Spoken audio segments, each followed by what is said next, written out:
So welcome again, everybody, to the Spring 2021 Faculty Forum. This is a joint forum between the College of Business and the Office of Research and Sponsored Programs.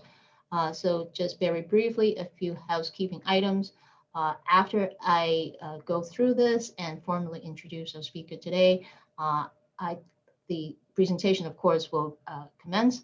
And I'd like to ask everybody to remember to mute the microphone while the presentation is ongoing, just to minimize any extraneous disruptions and noises. We obviously welcome questions from the audience.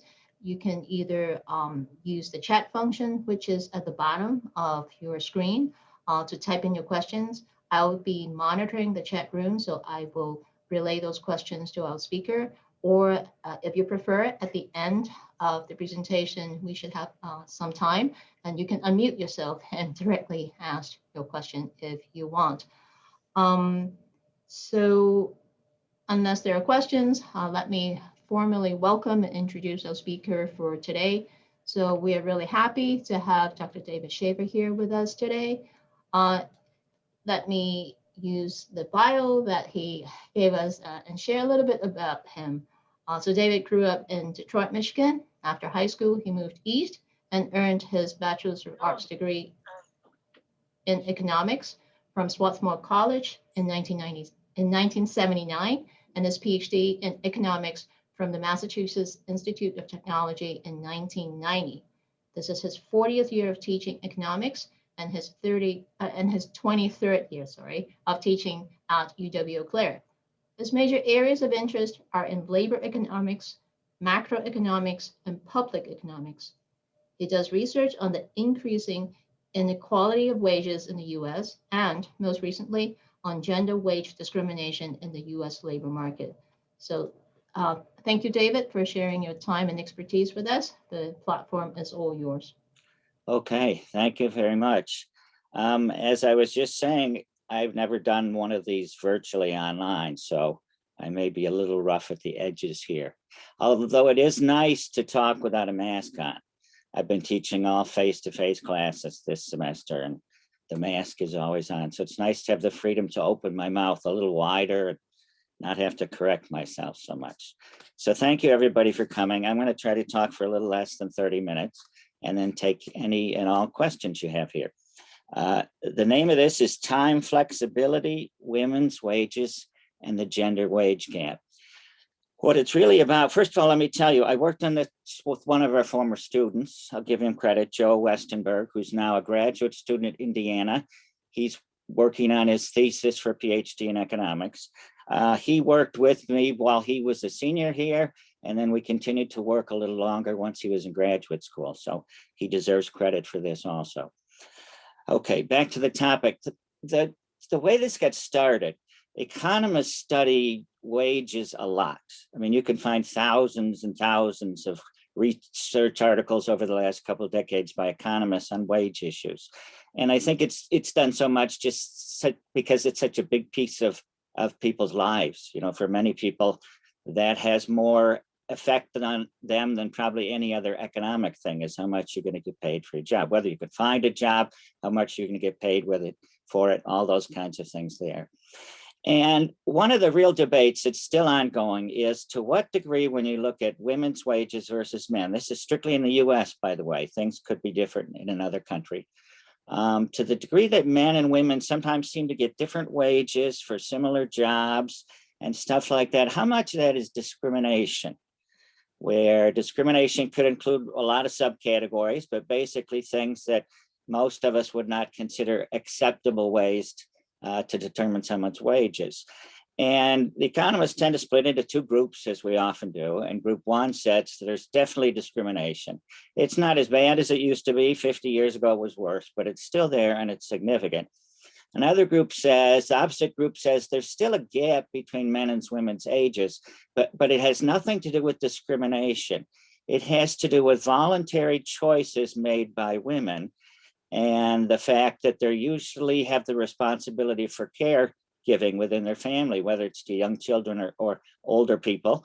And as a result of that they may go out and search particular kinds of jobs which give them some flexibility, some time flexibility, the kind where you can call in and say, I'm not coming in for the next 2 days because I've got to be at home with my children, or the kind we're going to say, I'm only going to come in the evenings this week, or 1 week to say, I'm only going to come in on 1 day this week. Jobs like that are what I would call time flexible jobs. And the argument again is that some women, maybe many women, go searching for such jobs. And the problem with that is, this is all part of this alternative idea, is that those jobs seem to pay less. If you look at the details, you tend to find, well, firms will say productivity drops off a little bit if you let people choose their own coming and going, and that really they could organize things much better if everybody followed the schedule. So they're saying, essentially, if we give you this freedom, we can't afford to pay you quite as much. So then you end up with a system, perhaps, where women are voluntarily taking jobs with lower wages because they have the benefit of more time control for them. But that's a debate. You're going to see in the end, I come down in the first category rather than the second. This paper is an empirical one where we try to look at a lot of data and try to assess that time flexibility idea. And certainly the conclusion we reach is, if there's any time flexibility effect, it's pretty small, meaning you still have to explain and come up with another reason why that gap exists. So let me get started with details. I'm going to switch to a PowerPoint here. Let's hope I can do this right. Okay, so hopefully you can still hear me talking. And now you're going to see a PowerPoint as we go through it. The PowerPoint could probably be used for a longer presentation, so I'll be skipping around a little bit. Here's my co-author's name, Joe Westenberg. He's at Indiana University. He was UW class of 2017. So let's get started with a question. What is the gender wage gap? Okay, as I've already suggested, when you look at a lot of data about men and women, whether you define them as two big groups, all men and all women, or whether you break them into subcategories and just compare those, you tend to frequently find that women are getting paid less within those categories than men are. And that observation is called the gender wage gap. And if you compare it as far back ago as the 1950s, it's much smaller than it was in the 1950s. Okay, so it has changed. But the big question of today is, has it gone to zero? Is it gone? And can we stop worrying about discrimination against women because it's all gone and everybody treats everybody equally? Okay, that's the big question we're trying to address now, because there still is a sizable gap. It's not as big as in the 1950s, but it's rather sizable. Now, the tricky part is in how you measure this thing. That's the first tricky part. And depending on what result you're looking for, if you work that way, which is not a good way to work, you may choose two different extreme versions. One extreme version is to just look at all men and look at their average wage. Then look at all women and look at their average wage. And you'll find that there's a gap of about 35% between those groups. However, a lot more of the women are working part-time or fewer hours or have fewer years job experience or things like that. So we can't be sure at all what created that 30%. Is any of it discrimination, or is it all just about voluntary choices made? At the other extreme, if you want to say, I'm going to try to look for the best explanation that could eliminate the role for discrimination, I'm going to break people down into very fine categories, and I'm going to compare men and women that only to other men and women that are in the same category, where the category might include things like your education level, your experience level, your where you live in the country, whether you're in a city or rural, how many children you have, what your marital status is, what type of employer do you have, government, private, nonprofit, all those kinds of things, and several other things. And if you do it that way, you're saying, I'm going to put everything we're capable of measuring easily in there. And I'm going to say, can all of that combined more or less explain why the wages are different? Is it because of different choices being made there? And if you do it that way, you're trying to give a sort of an honest shot for discrimination to go away if it can, or to still be there, in which case we have to do something. Okay, this one is very much in the approach of the second one. We're going to use lots of details, but let me move on here to a graph or two. Okay, I'll just mention something else before our graph. The measured gender wage gap gets smaller when you have smaller comparison groups, definitely, but it still may be as large as 20% in many cases. Now, let's look at two different graphs that show more or less the same thing. Figure one here, this is, by the way, throughout the talk, I'm dealing with four groups: white males, white females, black females. I'm using Census Bureau terminology for everything. So it's not all the terminology I've chosen, but all the data is from the Census Bureau. And I use their terminology. Frequently, I'll just use these initials, WM, so on down here. And so on graphs, we usually have four different curves representing the four different groups. And this one shows years of schooling down here, where through the 12th grade, it means literally 12 years of schooling.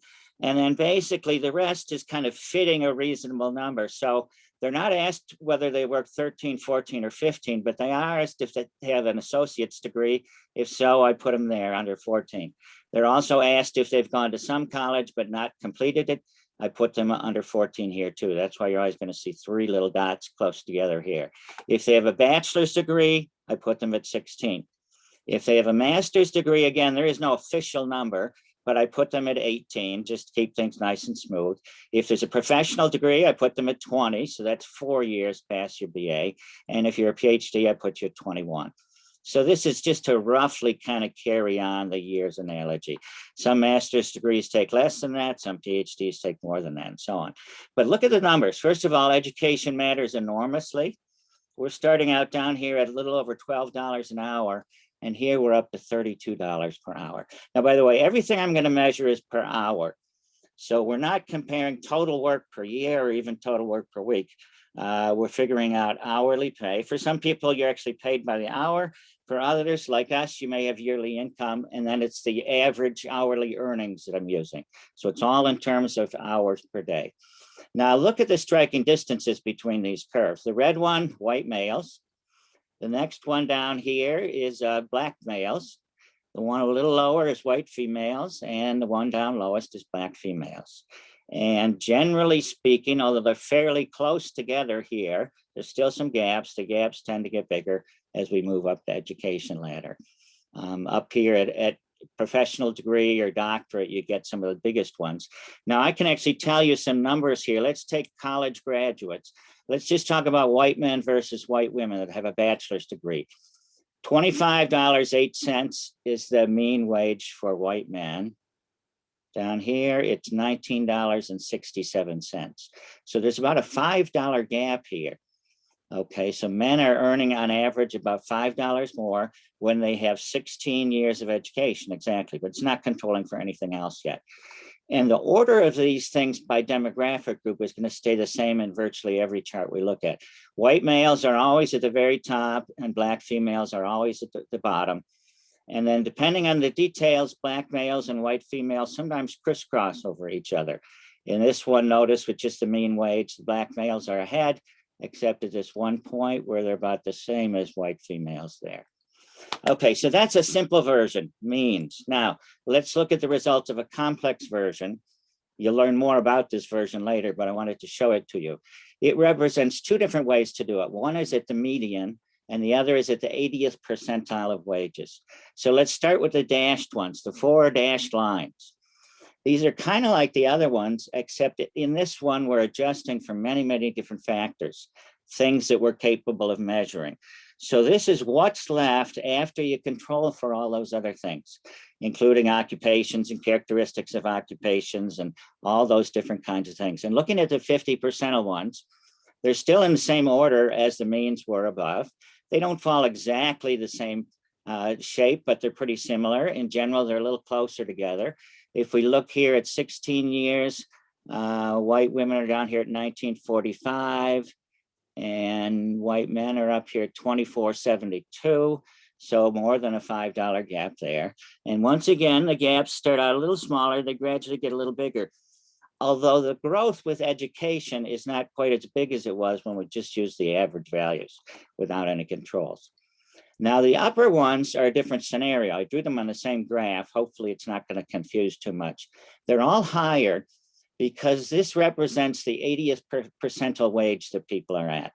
So if you're at the 80th wage percentile of people that have 18 years of education and you're white male, your mean is about $42.65. And notice the 4 different curves, they follow the same order that they did down here. White males, black males, white females, black females, but the gaps are somewhat larger. So as you move to higher levels in the wage distribution, the wage gaps between men and women and between racial groups tend to get larger, significantly larger. In many cases, the gap here is about twice as large as the gap was down there. Okay, so that's kind of looking ahead to conclusions, but now I want to back off on it and explain some things. Well, this was just summarizing some key findings. I guess I've already said that. Let's move on to this. So possible explanations. The first 3 are the common ones that economists look at. Wage discrimination, meaning 2 people have essentially the same job and they have the same skill level, and yet they're paid differently based on their gender. That's what we call traditional wage discrimination. Occupation segregation by gender, that's the fact that women tend to choose, either voluntarily or involuntarily, to be in a smaller grouping of occupations than men do. And those particular occupations that have a lot of women in them tend to have lower pay, even though levels of education are often very high in those groups. That's called occupation segregation. If you believe that exists, you could believe it's involuntary, that the system steers people that way, or you could argue that it's voluntary. The third one is the glass ceiling effect, which says women have broken into lots of jobs and maybe getting identical pay at intro level jobs, but they're not getting promoted as much. The glass ceiling suggests you might start there, you might move up a notch or 2, and then only perhaps the men are promoted from that point on. So these would be 3 different versions of something we probably don't like in our economy. Then these are the things I'm talking about here. These would be not so bad if they're true. Voluntary choice by women of jobs in time flexible occupations. So if women realize that by getting the time flexibility, they're going to have to go with lower wages, and they and their family collectively somehow make a decision to do it, you would probably say, well, that's not exactly discrimination unless we want to get into the family decision-making process, and I'm not going to do that. Now, there's a slight difference with number 5, because it's number 4 that I can deal with, and number 5 I can't. What we have is a lot of data on different occupations, 500, and characteristics that they have, over 200 characteristics. We do not know characteristics for an individual within an occupation. That would be number 5. That would say, well, men and women both choose to be lawyers, but women look for lawyer jobs that are more time flexible and men look for lawyer jobs that pay more. Okay, I can't really test that one. We don't have the kind of detail for it. But this is the one I'm going to look at, number 4. So moving on, time flexibility hypothesis. This is really number 4. It's the idea that says, again, women have responsibilities, whether they're voluntarily or household decisions, to do a lot of caregiving, and that usually chooses them to look for more time flexible jobs. Now, the data sets I have, it combines 2 different data sets. First one is current population surveys for 15 years from 2003 through 17. These include data on more than 800,000 adults working full-time. I'm just going to look at people who work full-time and full year. And then we have lots of additional data here on other characteristics. The other data set is called the ONET, occupations from the Occupational Information Network. And this is developed by the US Department of Labor. The CPS, of course, is people are sampled by the Census Bureau, and then the Business of Labor Statistics help compile the things. These are 2 completely different sets.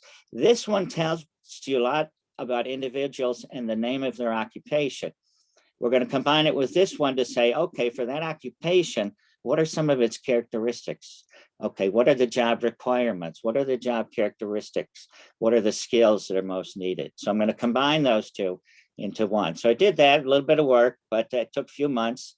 That's over. And then we get to what we're going to do with this data. We're going to estimate log wage equations. They're just really, you could call it a wage equation that says, we believe wages may be influenced by a dozen characteristics over here. We have data on lots of people. And so for each person, we're going to keep track of their wage and all of their characteristics, and we're going to fit some sort of regression. Initially, it'll be least squares. Later on, it'll be a quantile regression to help us figure out to what degree these things collectively can explain wage differences between people and between 2 groups in particular, male and women. The log wage is just really because economists have tended to find over time that when you look at the relation between just about any positive characteristic, something that makes you better for your job, there tends to be a rather exponential rate of return to it rather than linear. So that if you're at low levels of something and you improve a little bit, the gain is pretty small. If you're at high levels and you improve at something, the gain can be enormous. It's that sort of old idea that winner takes all kind of things, that if you're close to the upper end, the difference between the top and number 2 or 3 is enormous. Whereas if you're in the lower end or the middle, the differences are more subtle between those. So we're making the assumption it has this kind of shape, but then we're bringing in all these variables to jiggle it around. And I'm moving along fairly quickly. Okay, this is a page from the ONET surveys where they ask people questions about their jobs. And these are some particular questions to give you an idea. When they do that, they ask a question like this: how often does this job require the worker to meet strict deadlines? And then they're given a 1 to 5 scale, and they're told 1 would mean never, 5 would mean every day, and 3 would mean once a month or more, but not every week, and so on. And you'd answer that. And there are about 400 plus questions about different characteristics of jobs. It's hard to believe there are that many characteristics, but they came up with 400 some, and they report detailed information on that. So one of the things I'm going to do, I'm going to use every bit of this information, which economists have not really made use of before, so that we're not just throwing in a few characteristics, we're going to throw in all of these characteristics. And we need a really big data set to do that. And that's why I'm lumping together so many years. Okay, let's get to this one. Do women choose jobs in more time flexible occupations? Okay, 2 things should be true if the time flexible hypothesis is true. Number 1, women should be choosing jobs that are more flexible. And number 2, women should be ending up in jobs that pay less. Or to put it in reverse, you could say men are ending up in jobs that are less flexible and they're getting higher hourly wages here. That's what you would expect to see if the time flexibility hypothesis is correct. And by the way, I should have mentioned this time flexibility hypothesis is really popular among economists now. So this is not an obscure little thing at the moment. And it kind of splits the profession. About half believes that discrimination is gone and the other half don't, based on these kinds of ideas here. Okay, so this is just talking about the data, but let's look at some data here. We're just going to look at a couple of columns of this, the middle columns. This table, it continues on to the next page, but I'll stay on the first one. Has 3 different things on it. I'm going to just look at the middle ones here. And on this side, we put 12 different questions posed by ONET. There are 12 questions that economists believe have something to do with time flexibility. They're all very indirect measures, though. They don't ask any question about how much freedom you have to do that. These 5 were the original ones that were specified by economists. We've extended it with another 7 of them to see if it makes a difference if you include more of them. But the problem with all of these things is none of them are direct measures. So some of them, let's jump to one at the end, like this one. How competitive is your current job? That doesn't really tell you anything directly about time flexibility, except the possibility that if it's competitive, you're going to feel more compelled to stay at work and spend long hours and be there when the boss is there and things like that. But it may also have to do with completely different characteristics. Well, let's go back to the first 5 and let's look at these middle things. They're arranged in little quadrants here: white males, white females, black females, black males. So each of these is a 4-quadrant thing. Would have been nice if I could have drawn dark lines somewhere. So this represents the mean value on the 0 to 10 scales of this characteristic on ONET, and the pluses go within each race of which one has a higher average or higher mean. And down here on this first question, it says white women and black women have higher means than white men and black men. So in fact, women are more likely to choose jobs where this is more likely to be true. That's the opposite of what you would predict from the time flexibility hypothesis. Second category of 4, same thing.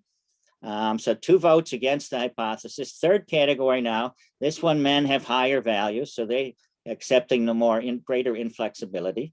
This one here, back to women having more inflexible jobs, and then back to men. So out of 5 of these, in 3 out of the 5 cases, women are actually choosing jobs with less flexibility than the man. So that doesn't seem to bode so well. With the rest of these additional questions, they do even worse. The hypothesis does even worse. There's an additional 7 questions, and only for one of them do men end up choosing the more the less flexible version. And for all the others, the women choose the more flexible version. A big surprise, although a lot may have to do with the nature of these questions, that they're not just bringing in this one thing, they're representing some other ideas too. So let's move on here. Oh, just checking the time. I got about 3 minutes. Well, let me jump to this.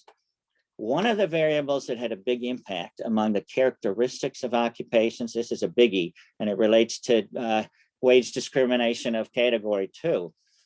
This is a measure by occupation of how many people, how many workers in that occupation are female, what fraction are female. So it can range from 0 to 1.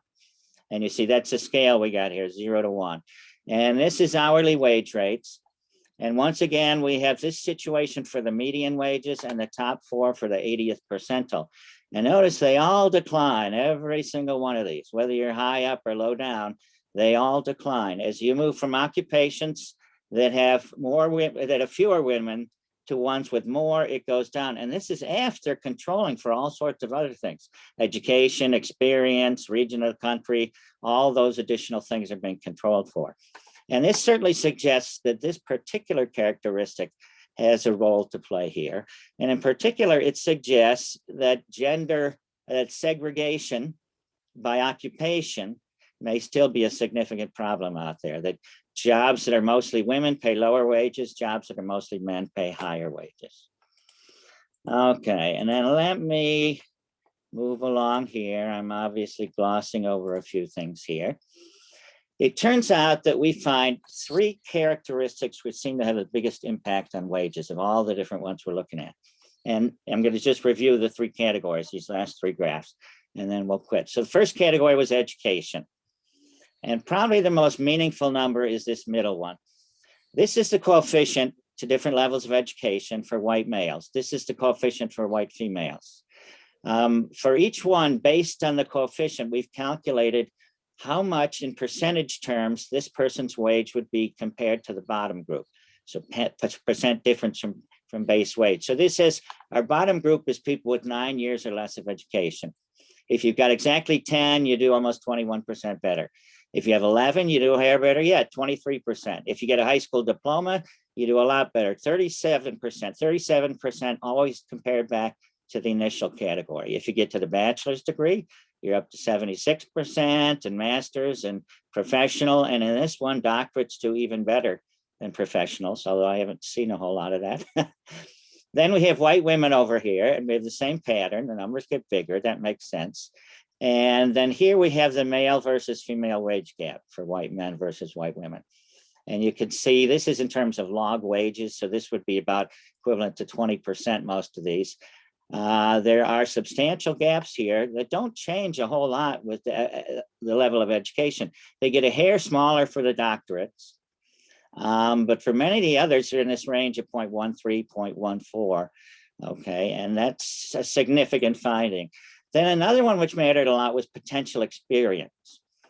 Okay, how many years since they finished their schooling? And again, we have men and we have women, and the percentage columns are the interesting. Compared to a person that has no experience, how much better does each of these people do? With 1 year experience, actually, you do a little worse, but that's not significant statistically. With 2 years, you start doing better. And I didn't write out all the numbers because there's 50 of them, but gradually they get larger. They peak around your 40s somewhere. They kind of jiggle around, and then they go down a little in the last few years here. And once again, for men and women, they're the same, but men's numbers are consistently higher than women's. So once again, we look at the gap between white males and white females, and we say there's these large gaps going on here. And the last one, and then I'll call it a day, is industry. Which industry you work in matters. We have industries divided into 12 categories. Our comparison one, our base one, is agriculture. And this is going to tell you how much people in this industry do better relative to agriculture. So the biggest one here is mining. So we should all quit and go work as miners. Other large ones are transportation. And then there's a bunch clustered around information, finance, manufacturing.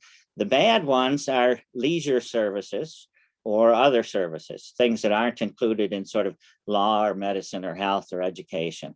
Those are the ones that do a little bit worse than agriculture. And once again, some substantial gaps here.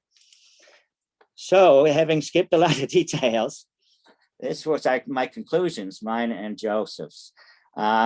We found relatively little support for the time flexibility hypothesis. As we said, we gave the benefit of the doubt to the idea that maybe it's correct. And we included all these different characteristics and basically looked for any individual one or any combination which seemed to support this idea, and none of them did.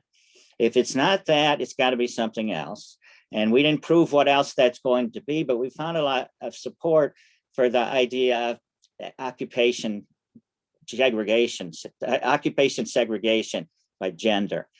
We didn't find much direct support of direct wage discrimination where you just pay the woman less, but we found a lot of support for the idea that many of what we call mostly female jobs, despite the fact that they require lots of education, pay relatively little wages. So obviously a lot more work to be done, but we're the first people to really focus on this time flexibility one.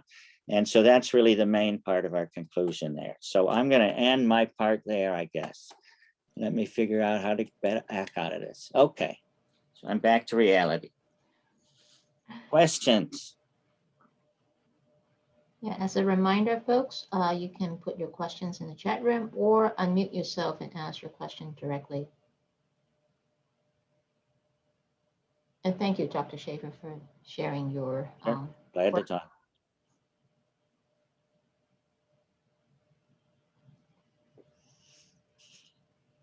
Maybe I can begin. So, oh, actually, we just have a question. Can you see the question, David, or should I read it off to you? Let's see if I can see it. There's something down here. Yeah, it's on the chat. So there's a button. Okay. Chat. The last one, on the time flexibility side, with most working from home during COVID, will the wages equal out, i.e. in person versus remote? That's a really interesting question. I didn't think about that because my data ends at 2017, so that wasn't an issue yet. So it's a little hard, maybe it's impossible to say exactly what's going to happen during a period when everybody works at home. To a large degree, our wages are determined historically. So I wouldn't expect it to quickly cause a big adjustment in wages, but it's certainly possible that if the world stays much more heavily in that direction, it's going to change some of the interactions. And I don't know whether that'll work to decrease discrimination or increase, but that's an interesting question we won't know the answer to until a couple more years go by and we can look back at it, but it's a good question. And there are now additional questions in the chat box. I think there's a request for you, David, to show the graph and chart on slides 5 and 6. Okay, let me go back on here, share screen.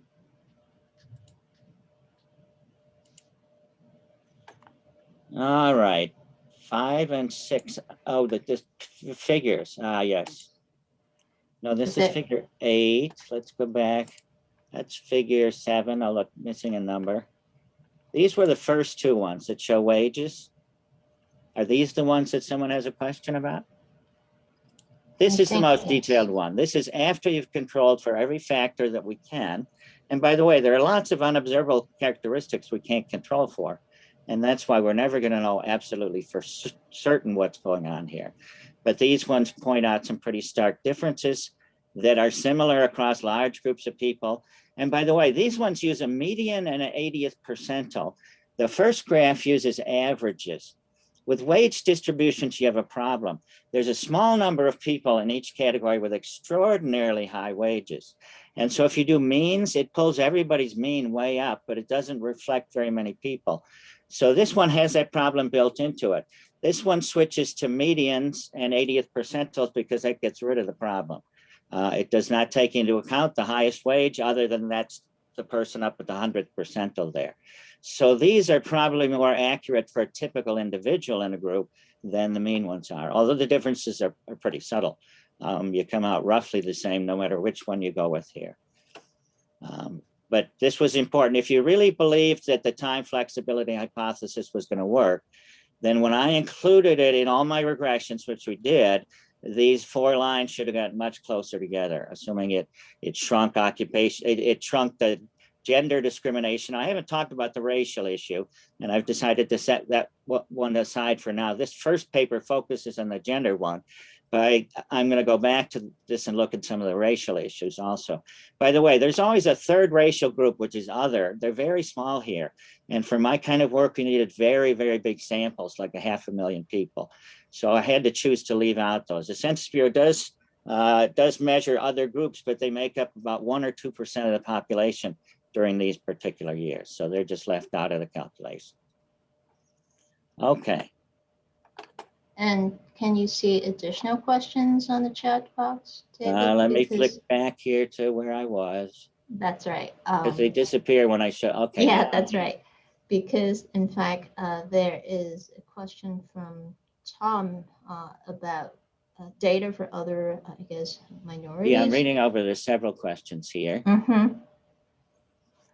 Could you repeat the statement about men's occupations paying higher wages than women's? Yes. If you look at the measurable characteristics of occupations, like how much experience and education you typically need and how much you ideally have, you can find jobs that are 90% male and other jobs that are 90% female that seem to have the same sort of conditions in terms of requirements, and yet the woman's occupation may pay considerably lower. Now, of course, one of the ideas was that's because they're getting this benefit of time flexibility, but my study suggests they're not getting any benefit at all. They're not really coming out ahead in that dimension. So that isn't really playing a very big role here. So in my mind, it keeps coming back to various different kinds of discrimination, but that's another investigation. But certainly this, I think, helps to close the door on the time flexibility one. This is a really interesting question. Moving to a minimum wage of $15 will impact the gender wage differential. That's really interesting, but like the very first question, I'm not going to know the answer to it, but it's a great question to speculate about. Since women are more likely to be at minimum wage jobs, more of them will be directly affected than men. However, what we don't know is what's going to happen to all the wages that are already above the minimum. And that's one of the things we're all waiting to see, at least economists. We're saying at one extreme, they may not move much at all, so we compress the wages closer to 15. At the other, they may bump up as much as the minimum did, or they may be in between. So until we see that, it's kind of hard to know what would happen. To the extent that they all went up, we just have inflation. And that would not change much of anything very much. To the extent that most of them stayed put, then we would have the squeezing of the wage distribution sort of in the $15 range. And then let's see if there's any others here. The participants in the ONET survey. Yes, they did not ask the workers, they asked the supervisors of the workers. So for each kind of job, they identified 30 different locations across the country, and they identified 30 different people that supervise people doing this work. And those 30 people each filled out these long questionnaires with over 500 questions on them. And those are the ones that ONET is based on. ONET does not publish the results of the 30 separate people. All they do is publish the results of the means across those 30. So that's what I'm really working with here. There's some debate about whether the supervisors know the answers better or whether the workers do. And in a few cases, they've experimented with asking workers the question as well as supervisors. And they do sometimes get some different results. So you do have to wonder what exactly you're picking up. A supervisor presumably is kind of describing the perfect worker or something close to it. The worker may have some complaints that the supervisor wouldn't recognize, but the worker would say, you know, tough job in this way or this way or this way. So like all these survey things, you learn something, but it's hard to separate that one fact from all the others there. But it's interesting. Until 10 years ago, the only way to get this detailed stuff on occupations was that it was in print form in something called the Dictionary of Occupation Titles, published yearly by the US government. And it was this unbelievable book that looked bigger than sort of the biggest unabridged dictionary, enormously thick with tiny little print. And they put 10,000 occupations in it. And for each occupation, they gave you some of its characteristics. And there was no way that any economist was going to try to work with that data. It was just overwhelming. And then 10 years ago, they dropped the book and switched it all to online and lowered the number of categories. They actually check 1,000 categories. I had to squeeze it down to the 500 I was working with. So they did a big cutback. And with 1,000 or 500 categories, it becomes quite compatible with a lot of these other databases. So I think you're going to see a lot of economists combining these with other databases. By the way, their main client is high school students. They want high school students to use their website to decide on potential careers. That would include college freshmen too. So you can look up 3 occupations you're thinking about and get detailed descriptions of the characteristics and what's involved and what they like and what they don't like. And so that's what's geared for. So it's not a big data set. It's actually all these different interactive things. And it takes a while to dig out all the pieces of the data. They let you do it, but you have to do the grunt work yourself. Okay, and let me see if that's about it for the questions. I think we're just about out of time. Any other questions?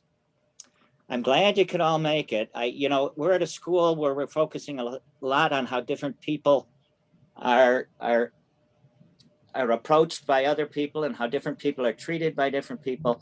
And certainly the gender one sometimes gets a little lost because we're focusing so much on the racial issues. They're quite different because half the population is women, where racial minorities are by definition a minority. So some of the issues are different, but we don't want to lose sight of one while working on the other. And one of the places where there may be a lot of occupational segregation is in education and academia, where there's a lot of evidence that there's certain kinds of administrative positions that are mostly filled by women and other administrative positions are mostly filled by men. And there's a surprisingly lower wage for the women doing those than the men. Typically, they're both in some sort of business related office, but the women are doing one version and the men are doing another version, but they have rather similar skills they're using and stuff like that. So academia does not look too good under this one either. Okay, well, that's about all I have to say. I'm glad you could all come listen. I'm glad to take any future questions you're gonna have. I'm gonna keep working with this data for a long time into the future. So I'm obviously very interested in other things. They do update the ONET data. What they do, they have 1,000 occupations and they take about 100 a year and they resurvey those 100. So every year they replace 100 that are almost 10 years old data with new data. So it's on a rolling basis there. So it's hard to get absolutely brand new data, but you can get fairly current data from them. I'd like to thank Thanks everyone, again, everybody. And thank you, David, again for your work and your presentation. Thank you. I'm going to log out. Goodbye, everybody.